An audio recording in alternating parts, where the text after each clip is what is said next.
Ada sejumlah keputusan wasit Nasrullah Kabirov yang dinilai merugikan timnas U23 di laga Indonesia melawan Qatar. Mulai dari keputusan yang memberikan penalti untuk Qatar hingga kartu merah untuk Ivar Jenner pada menit ke-46. Wasit menilai Ivar menginjak lutut bek Qatar. Keputusan itu diprotes keras Shin Tae-yong karena di tayangan ulang Ivar tidak melakukan tackle keras.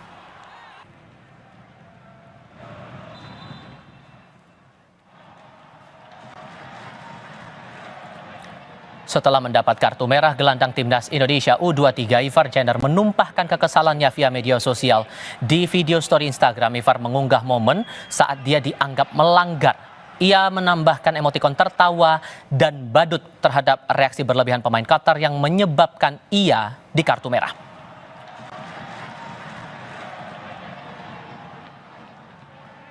Wasit kontroversial yang memimpin laga Qatar dan Garuda Muda di Piala Asia U23 adalah Nasrullah Kabirov.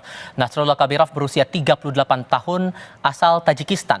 Ia tercatat sebagai wasit FIFA sejak 2013 dan sejak 2017 ia memimpin pertandingan di Liga Pertama Tajikistan. Ia juga memimpin sejumlah laga internasional seperti AFC Cup, Asian Games, dan SEA Games.